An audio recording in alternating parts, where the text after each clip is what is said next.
Bismillahirrahmanirrahim. Assalamualaikum warahmatullahi wabarakatuh. Pemirsa yang dirahmati Allah, marilah kita simak ceramah dari Ustadz Dasar Taufik dengan tema Islam yang sebenarnya. Sebelumnya marilah kita bersolawat terlebih dahulu.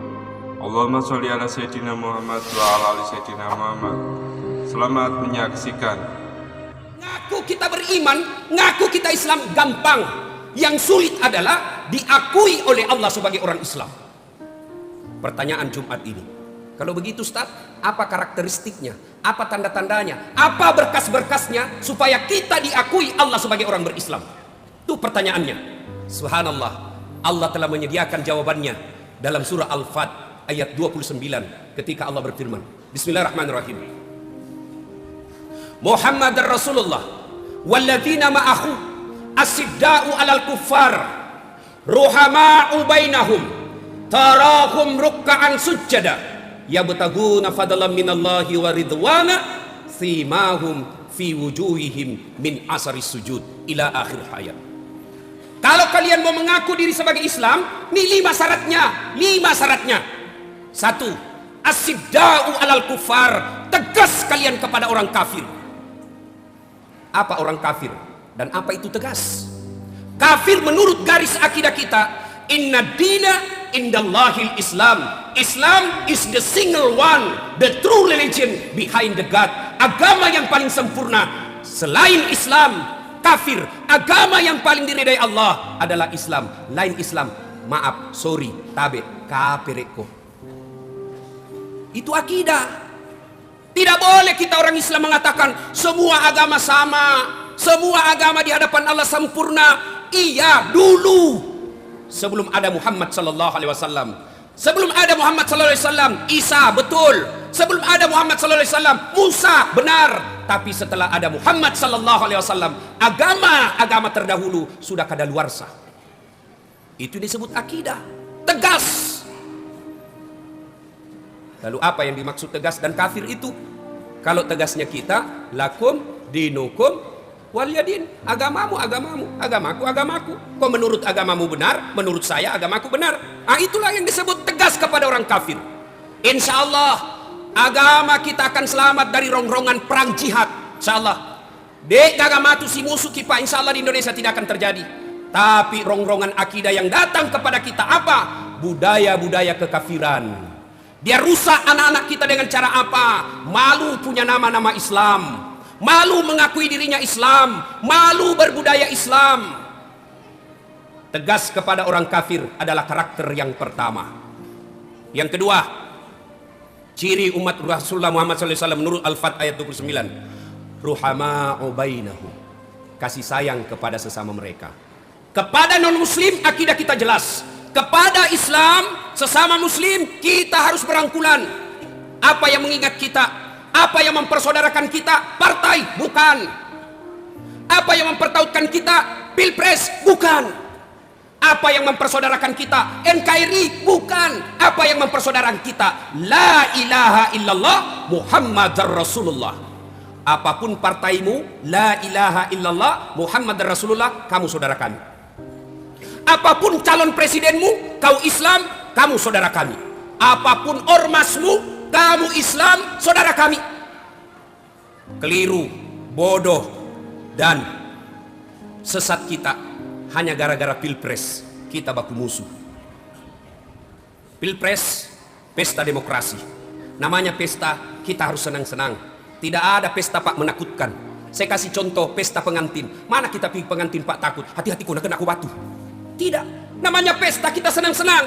Pilpres ini pesta, pesta demokrasi. Makanya jangan menakutkan, jangan ceramah ditakut-takuti, jangan dakwah kita takut-takutkan. Pilpres hanya sekali 5 tahun, maka bergembiralah menyambutnya. Jangan karena beda partai, beda calon, beda ormas, lalu kita berpecah belah. Siapa yang senang ketika Islam berpecah belah? Musuh-musuh Islam. Itulah sebabnya Allah selalu mengingatkan kita, wa'tasimu bihablillahi jami'an wa la tafarraqu. Berpegang teguhlah kalian kepada tali persaudaraan agama Allah dan janganlah engkau bercerai-berai. Bahkan innamal mu'minuna ikhwah, orang-orang Islam itu bersaudara. Tadi kita saksikan betapa saudara kita tadi rela meninggalkan agamanya yang dahulu untuk apa? Masuk ke dalam Islam. Ngapa kita yang sejak lahir, sejak ibu bapak kita, sejak kakek kita Islam, hanya karena perbedaan partai, perbedaan ormas, perbedaan pilpres, perbedaan caleg, lalu kita bermusuh-musuhan. Ini namanya keliru. Orang menjadi presiden, orang yang menjadi anggota DPR, kita bermusuhan bertetangga. Apa namanya kalau bukan bego? Silakan berbeda partai, silakan berbeda pilihan, tapi mari sama-sama. Integrity is very important thing in development process. Persatuan dan kesatuan bangsa adalah modal yang sangat berharga dalam proses pembangunan. Kalau negara kita mau sukses ini Pak, perbedaan harus disingkirkan jauh-jauh. Kalau negara kita mau maju ini Pak, maka rapatkan persaudaraan sehingga Pancasila mengikat kita dalam salah satu silanya, yaitu persatuan Indonesia. Yang ketiga, kalau kita mengaku Islam, tarahum ruk'an sujada. Kamu lihat mereka ruku dan sujud solat 5 waktu. Apa artinya? Ku mengaku kau seleng, mengaku kamu Islam, ruk'an sujada. Apa artinya? Mendirikan solat 5 waktu. Ini maknanya sama artinya. Kalian tidak Islam ketika kalian meninggalkan solat. Cuma anak-anak gaul sekarang, anak milenial, biasa tuh nggak tahu dari mana belajar. Nggak penting solat, yang penting tuh nih hatimu dong. Biar kau ndak sembayang, yang penting hatimu. Datang anak muda sama anak muda dong, nak bilang cocok kita wah setuju. Kan dia juga ndak sembayang. Kalau ada orang bilang yang penting hatimu bersih, tolong tanya siapa nabinya. Nabi Muhammad paling luhur hatinya, Nabi Muhammad paling bersih hatinya, paling mulia akhlaknya. Apa pernah kita dengar hadis atau sejarah menjelaskan Nabi meninggalkan solat? Tidak. Maka saudara-saudara sekalian, kalau mengaku diri Islam, sempurnakan segera solatnya. Solat itu ibarat alat elektronik. Kalau bapak pergi belanja di toko elektronik, kan ada namanya barcode, di scan Pak. Bapak beli itu barang di scan, kalau titik, berarti cocok ini barang, masuk daftar. Tapi kalau di scan, tidak muncul, ilegal. Kalau bapak sholatnya baik 5 waktu, scan, terang, Islam. Scan, tidak muncul. Berarti bapak bukan Islam. Bagaimana kita mau ngaku Islam, nah sembahyang Jumat saja modal tak? Jumat saja modalnya. Sekali sepekan hanya Jumat sholatnya, itu pun paling terlambat datang, paling cepat pulang. Coba tanda itu mukanya yang selalu terlambat, pasti dia tahu itu cepat pulang. Lalu itu modalnya memasuki Islam. Agamamu pengolong. Apa yang kau menghadapkan di Allah? Sholatmu hanya Jumat, itu pun paling terlambat. Bagaimana hidupmu mau bagus? Ketika hidup kita susah Pak, jangan kita cari kambing hitam. Kenapa ini saya bisnis gagal terus? Kenapa rumah tanggaku berantakan? Kenapa usahaku tidak pernah baik? Jangan cari kambing hitam, periksa sholatmu. Itu Ustaz, baiknya tidak pernah sembahyang, baiknya rumahnya. Bisa jadi bagus rumahnya Pak, tapi tidak ada ketentraman dalam hidupnya. Banyak duitnya, tapi duitnya dia copon tampanting dari pagi sampai malam. Banyak memang duitnya, tapi apa dia pikir? Cari duit hanya untuk bayar bunga bank, utangnya di bank yang miliaran. Kalau sholat baik bos, tenang, Allah yang ngatur hidup. Tidak ada orang tidak ada masalahnya dalam hidup ini. Alhamdulillah, Allah tidak tonji dan bilang dasat, kalau ada masalahmu jadi anggota DPR kau dulu. Kalau ada masalahmu, kau jadi wali kota dulu. Tidak, Allah cuma minta, begitu ada masalahmu, ista'inu bisabri wassalah. Sabar, perbaiki sholatmu, saya yang selesaikan masalahmu. Itu janji Allah, bukan janji caleg.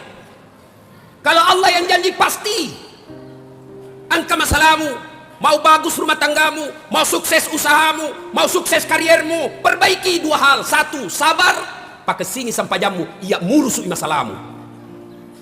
Ayo, kalau kita ngaku Islam, perbaiki sholat. Bapak tidak puasa, insya Allah masih dianggap Islam. 2 tahun kita tidak puasa, tobat ki hari ini, selesai tobat bayar puasa tak, tidak ada kalah. Bapak tidak bayar zakat 4 tahun, tobat hari ini bayar semua zakat yang kita tinggalkan, selesai utang tak. Tapi kalau bapak tidak sholat subuh tadi, bagaimana cara bayarnya? Tidak ada, tinggal tunggu hukumannya. Maka kalau mau bagus hidupnya Pak, datang begitu lebih awal sholat Jumat. Tidak perlu lagi MC umumkan, saudara-saudara yang ada di bawah silahkan naik di atas. Itu tanda kita belum mau ketemu dengan Allah. Kita selalu berdoa kepada Allah, ya Allah sempurnakan hidupku, ya Allah perbaiki hidupku. Allah jawab, hayya 'alal falah, sini kau, saya kasih kau kejayaan. Tahu artinya hayya alal falah, hayya alal falah. Sini saya kasih kau kemenangan. Tapi apa jawaban kita? Tunggu, masih bisa kita merokok 2 batang. Allah akhirnya bilang, sudah, kau lebih suka kau urus itu daganganmu, kau lebih suka urus itu temanmu, kau lebih suka urus itu kerjamu, ya sudah, urus nyalemu. Yang kau urus dirimu. Rumus ketiga ini Pak, mengaku Islam, perbaiki sholat. Yang keempat, kalau ingin mengaku Islam, tarahum rukka'an sujada yabtaguna fadlan minallahi wa ridwana. Mereka mencari nafkah, mereka mencari harta, syaratnya yang diridai oleh Allah. Silakan jadi anggota DPR, tapi syaratnya jangan menghalalkan segala cara.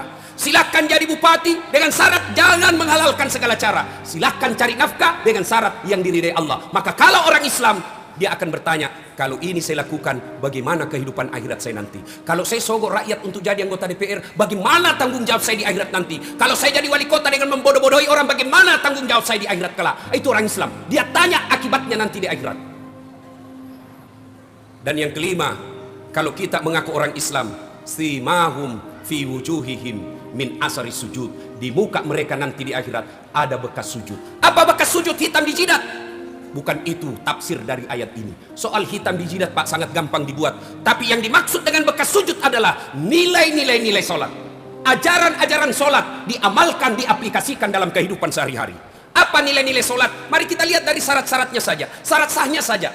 Bapak saya tanya, kalau sholat Jumat tidak wudhu, sholat 5 waktu tidak wudhu, padahal dia tidak sakit, sah atau tidak? Tidak sah. Mereka yang tidak wudhu, lalu dia tidak mendirikan sholat, pasti sholatnya tidak sah.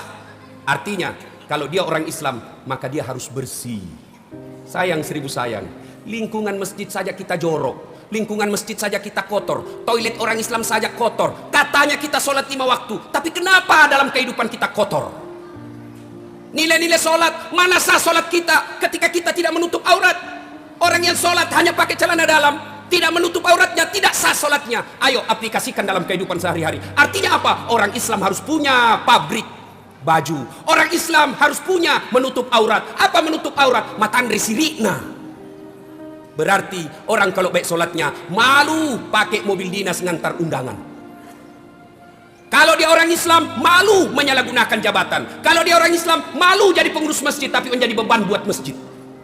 Itu namanya mengaplikasikan dalam kehidupan sehari-hari. Apabila 5 hal ini kita telah cukupi, insya Allah ada berkas tak untuk masuk di akhirat kelak.